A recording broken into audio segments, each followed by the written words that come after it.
आजची घटना अशा मुलीची आहे जी ऑफिसमध्ये जाण्यासाठी घरातून तर निघते, पण ती ऑफिसमध्ये जात नाही. ऑफिसमध्ये पोहोचू शकत नाही. 50 दिवसांच्या शोध मोहिमेनंतरही पोलिसांना हत्येचं कारण आणि आरोपी कोण आहे हे समजू शकत नाही. एक दिवस पोलिसांना शोध घेत असताना एका गाडीच्या आत रक्ताचा एक डाग आढळतो आणि पोलिसांना बेपत्ता झालेल्या मुलीच्या बाबतीतील सगळ्या प्रश्नांची उत्तरं मिळतात.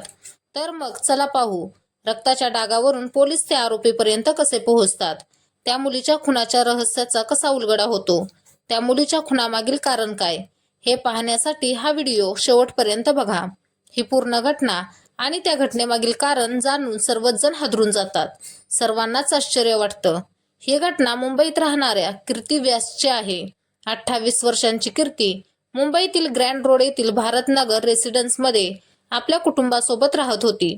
शिक्षण पूर्ण झाल्यानंतर कीर्ती ही अंधेरी येथील प्रसिद्ध बी ब्लंट कंपनीत वरिष्ठ पदावर होती. येथे कीर्ती फायनान्स डिपार्टमेंटमध्ये काम करत होती. रोजसारखं कामावर जाण्यासाठी 16 मार्च 2018ला कीर्ती सकाळी 9 वाजता घरातून बाहेर पडते आणि ती कामावर जाण्यासाठी निघाली असताना तिचे 2 मित्र गाडी घेऊन तिची वाट बघत होते. कीर्ती आल्यानंतर ती गाडीत बसते आणि ते ऑफिसच्या दिशेने जायला निघतात. कीर्तीचे घरचेही त्यांच्या कामात व्यस्त होऊन जातात. त्यांना असं वाटतं की रोजच्या सारखंच कीर्ती त्या दिवशीही कामावर गेली आहे. दिवसाच्या साधारण 11:30 वाजल्या होत्या. घरातील काम आटोपल्यानंतर वायफायचा पासवर्ड विचारण्यासाठी कीर्तीची आई कीर्तीला फोन करते. आदल्याच दिवशी कीर्तीने घरातील वायफायचा पासवर्ड बदलला होता. कीर्तीच्या आईचा संपर्क होत नाही, कारण आई तिच्याशी संपर्क करण्याचा प्रयत्न करत होती, पण खूप प्रयत्न करूनही कीर्तीचे दोन्हीही मोबाईल स्विच ऑफ लागत होते. कीर्तीच्या आईला वाटतं की कदाचित कीर्ती कामात बिझी असेल, म्हणून त्याही कीर्तीला फोन करणं बंद करतात आणि आपल्या कामाला लागतात. आता संध्याकाळ होते. कीर्तीची घरी येण्याची वेळ निघून चालली होती. खूप वेळ झाल्यानंतर ही कीर्ती घरी येत नाही.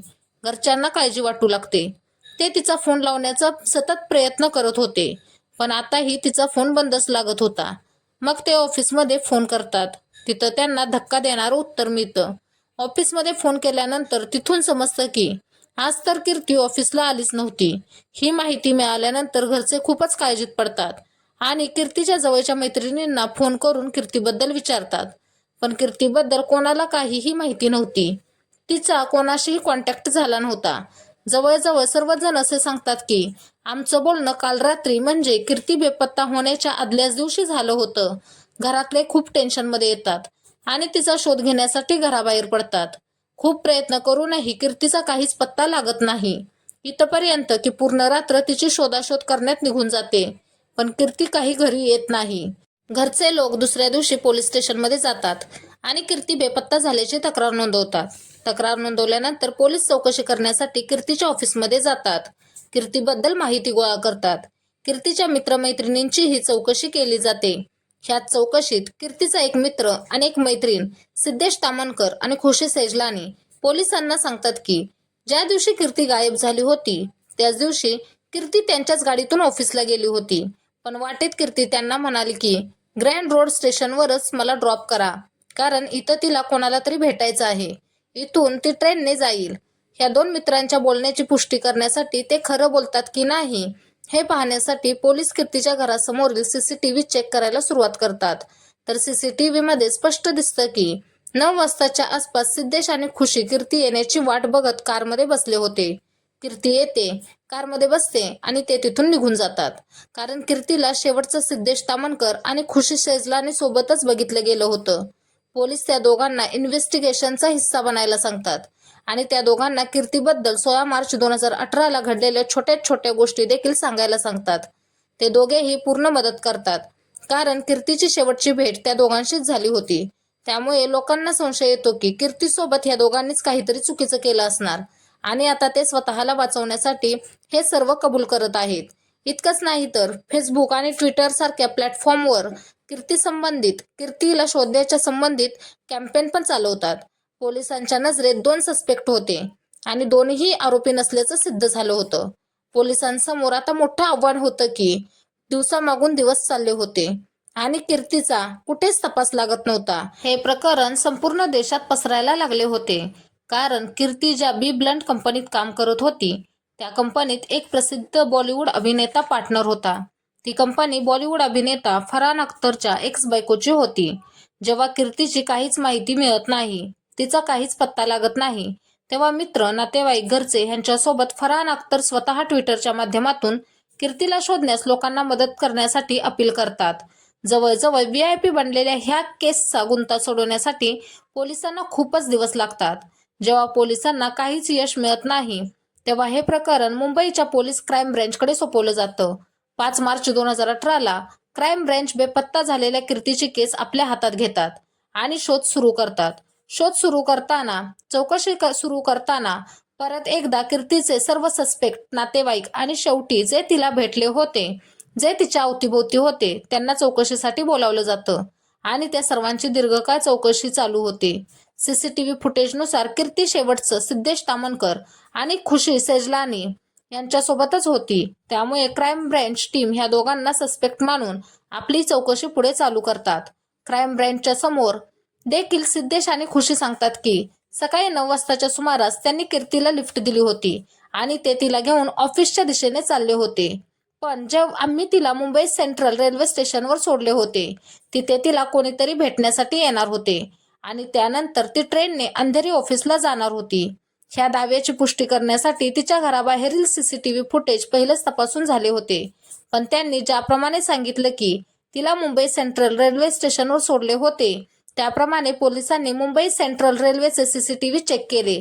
पण CCTV फुटेजमध्ये कीर्ती दिसत नसल्याचे स्पष्ट झाले. त्याचप्रमाणे सिद्धेश तामणकर आणि खुशी सेजलानीच्या कारमध्येही CCTV लावले होते. त्यांच्याही फुटेजचा शोध सुरू होतो. इथं धक्का देणारा खुलासा होतो. इथं सिद्धेश, खुशी आणि कीर्ती स्टेशनच्या आसपास किंवा स्टेशनवर लावलेल्या कोणत्याच CCTVत कैद झाले नव्हते आणि सिद्धेशच्या कारमध्येही 16 मार्च 2018च्या CCTV फुटेजमध्ये ते स्टेशनकडे गेलेल्या गोष्टींची पुष्टी होते. जेव्हा खुशी आणि सिद्धेशला विचारलं जातं की तुम्ही तर म्हणत होता की तुम्ही कीर्तीला मुंबई सेंट्रल रेल्वे स्टेशनवर ड्रॉप केलं होतं, पण CCTVनुसार तुम्ही तिथं गेलाच नव्हता. याच्यावर सिद्धेश आणि खुशी असं प्रत्युत्तर देतात की पहिलं तर तिनं आम्हाला मुंबई सेंट्रल रेल्वे स्टेशनवर उतरा असं तर म्हटलं होतं, पण रस्त्यात तिचा विचार बदलला आणि तिनं आम्हाला नवजीवन सोसायटीजवळच उतरायला सांगितलं. त्यामुळे आम्ही मुंबई सेंट्रल रेल्वे स्टेशनकडे गेलोच नाही. अशा प्रकारचे खूप बदलून जबाब त्या दोघांनी दिले होते. त्यांनी आपली साक्ष खूपच वेळा बदलली होती.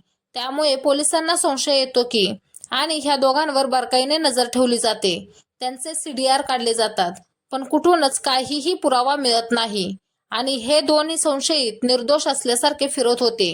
आता कीर्तीला बेपत्ता होऊन 50 दिवसांच्या वर झाले होते, पण कोठेही कीर्तीचा पत्ता लागत नाही. असं वाटायला लागतं की कीर्तीबद्दल कधीही काहीही माहिती पडणार नाही. तिचं काय झालं, ती कुठे आहे, ती सुरक्षित आहे की नाही, तिचं काय झालं असेल याची कधीच काही माहिती मिळणार नाही. त्यातच पोलिसांना फॉरेन्सिक रिपोर्ट मिळतो, ज्यामुळे या केसला वेगळंच वळण लागतं. खरं तर ज्या कारमधून खुशी, कीर्ती आणि सिद्धेश शेवटच्या वेळेस म्हणजे 16 मार्च 2018ला ऑफिसच्या दिशेने निघाले होते, त्या कारला सुरुवातीलाच पोलिसांनी फॉरेन्सिक लॅबमध्ये फॉरेन्सिक तपासणीसाठी पाठवले होते. जेव्हा फॉरेन्सिक रिपोर्ट येतो तेव्हा समजतं की कारच्या डिक्कीतून रक्ताचा एक थेंब मिळाला होता. त्या रक्ताची DNA चाचणी केली आणि ते तिच्या आईवडिलांच्या सॅम्पलशी चेक केलं गेलं, तेव्हा ते दोन्ही मॅच झालं. म्हणजे त्या कारमध्ये सापडलेला एक थेंब रक्त कीर्तीचंच होतं. आता कीर्तीच्या रक्ताच्या एका थेंबामुळे खूप सारे प्रश्न सुटणार होते. ह्या गोष्टीचा खुलासा झाल्यानंतर पोलीस परत एकदा सिद्धेश तामणकर आणि खुशी सेजलानीला चौकशीसाठी बोलावतात आणि त्यांना सक्तीने विचारलं जातं. तरीही ते दोघे सतत हेच सांगत होते की आम्ही कीर्तीला रस्त्यात सोडलं, पण ती तिथून कुठे गेली हे आम्हालाही माहिती नाही. जेव्हा पोलीस त्या दोघांना डिक्कीत लागलेल्या कीर्तीच्या रक्ताबद्दल विचारतात, तेव्हा ते दोघेही काही बोलू शकत नाहीत. पोलिसांनी पोलिसी खाक्या दाखवताच दोघं बोलू लागतात आणि काय झालं होतं ते सांगायला सुरुवात करतात. कीर्ती बी ब्लड कंपनीत फायनान्स मॅनेजर म्हणून काम करत होती. तिथंच खुशी सेजलानी कीर्तीच्या हाताखाली ज्युनियर म्हणून काम करत होती, तर सिद्धेश अकाउंटंट एक्झिक्युटिव्ह म्हणून काम करत होता. सिद्धेश तामणकर तिथं खूप वर्षांपासून काम करत होता. खुशी सेजलानी आणि सिद्धेश तामणकरही याच कंपनीत कामाला होते. या दोघांमध्ये अफेअर होतं, त्यामुळे सिद्धेशच्या कामावर त्याचा परिणाम झाला होता. त्याचा कंपनीतील परफॉर्मन्स चांगला होता, पण गेल्या काही दिवसांपासून तो त्याचं टार्गेट पूर्ण करू शकला नव्हता. त्याशिवाय त्याच्या कामातही गडबड असल्याचं दिसून येत होतं. या काळात जीएसटी नव्याने लागू झाला होता. सिद्धेशला याबाबत फारशी माहिती नव्हती आणि तो शिकण्याचाही प्रयत्न करत नव्हता. यामुळे कीर्तीने सिद्धेशला नोटीस दिली आणि सांगितलं की 16 मार्चपर्यंत त्यानं त्याचा परफॉर्मन्स सुधारावा, नाहीतर त्याची नोकरी कायमची जाईल. ह्या नोटीसबद्दल 28 वर्षांचा सिद्धेश तामणकर 42 वर्षांच्या खुशी सेजलानीला याबद्दल सांगतो. खरं तर खुशी ही विवाहित होती, पण ऑफिसमध्ये ती सिद्धेश सोबत रिलेशनशिपमध्ये होती. कीर्ती सिद्धेशला नोटीस पाठवते तेव्हा खुशीला भीती वाटू लागते की आता कीर्ती सिद्धेशला कामावरून काढून टाकेल, कारण मार्च महिन्यातही सिद्धेश तामणकर त्याचा परफॉर्मन्स सुधारू शकला नाही. मग सिद्धेश आणि खुशी एकत्र येऊन एक भयंकर प्लॅन करतात. त्यांना असं वाटतं की हा प्लॅन सक्सेस झाल्यानंतरही सिद्धेशची नोकरी वाचू शकेल. प्लॅननुसार हे दोघे कीर्तीला फोन करतात आणि सांगतात, आज तू आमच्यासोबतच कारमधून ऑफिसला चल. रोज कीर्ती ट्रेननेच ऑफिसला जायची. ह्या दोघांच्या बोलण्यावर विश्वास ठेवून कीर्ती त्यांच्या कारमध्ये बसते. कीर्ती कारमध्ये बसल्यानंतर ते दोघे कीर्तीला घेऊन शांत निर्मनुष्य ठिकाणावर जातात आणि रस्त्यात ते कीर्तीला म्हणतात की तू सिद्धेशला नोकरीवरून काढू नकोस. पण कीर्ती त्यांना सांगते, याबद्दल ऑफिस मीटिंगमध्ये बोललं जाईल. याबाबत आपण ऑफिस मीटिंगमध्येच ठरवू. कीर्तीकडून त्यांना अपेक्षित असं उत्तर मिळत नाही. तेव्हा ते दोघे कारच्या आतच कीर्तीसोबत वाद घालू लागतात, भांडू लागतात आणि या भांडणाच्या दरम्यान खुशी सेजलानी आणि सिद्धेश तामणकर ओढणीने कीर्तीचा गळा कारमध्ये चावळायला सुरुवात करतात आणि खूप वेळापर्यंत तिचा गळा आवळूनच धरतात. जेव्हा त्यांच्या लक्षात येतं की कीर्ती आता मृत झाली आहे, तेव्हा ते तिचा गळा सोडतात. त्यानंतर तिचा मृतदेह कारच्या मागच्या बाजूला खाली टाकला जातो. यानंतर सिद्धेश गाडीतून खाली उतरतो. मग तो परळीतील घरी जातो आणि तिथून तो ऑफिसला जातो. खुशी सेजलानीने मृतदेह असलेले वाहन सांताक्रूज येथील तिच्या इमारतीत नेले. तिथे कार पार्क केल्यानंतर ती अंधेरीतील ऑफिसमध्ये गेली. सायंकाळी 5 वाजता दोन्ही आरोपी काही मिनिटाच्या अंतराने ऑफिसमधून बाहेर पडले. खुशीने तिच्या इमारतीतून कार काढली आणि नंतर सिद्धेशला घेतलं. मग या दोघांनी निर्मनुष्य ठिकाणी कार नेली आणि पहिलं तर त्यांनी कीर्तीच्या मृतदेहाला 3 तुकड्यात विभागलं. तिच्या मृतदेहाचे 3 तुकडे केले आणि परत 3 तुकड्यांना वेगवेगळ्या ठिकाणी फेकून दिले आणि मग मृतदेहाची विल्हेवाट लावल्यानंतर ते दोघे जवळच्याच कार वॉशिंग सेंटरमध्ये जातात आणि कारला आतून बाहेरून स्वच्छ धुवून घेतात. इथून ते दोघे कीर्तीच्या घरी जातात आणि तिच्या घरच्यांच्या सोबत मिळून कीर्तीला शोधण्याचं नाटक करतात. कोणालाही संशय येऊ नये म्हणून खुशी आणि सिद्धेश ऑनलाईन कॅम्पेन पण चालवतात आणि ते स्वतःच पोलिसांजवळ जाऊन त्यांना ती त्यांच्यासोबत सकाळी होती आणि आम्ही तिला वाटेत ड्रॉप केलं ही माहिती देतात, कारण पोलिसांना त्यांच्यावर कोणताही संशय येऊ नये म्हणून. कारला धुतल्यानंतर त्यांना असं वाटत होतं की आता ते कधीच सापडणार नाहीत, पण कार धुणाऱ्या माणसाकडून कारची डिक्की व्यवस्थित धुतली जात नाही आणि कीर्तीच्या रक्ताचा एक थेंब कारच्या डिक्कीत सापडतो आणि पूर्ण प्रकरणाचा खुलासा होतो. 16 मार्च 2018 ज्या दिवशी कीर्तीची हत्या झाली, तो नोटीसला उत्तर देण्याचा शेवटचा दिवस होता. सिद्धेशला संबंधित कंपनीत नोकरी करून अजून 5 वर्ष झाली नव्हती. त्यामुळे नोकरी गमावण्याबरोबर ग्रॅज्युएटी मिळणार नाही अशी भीती त्याला वाटत होती.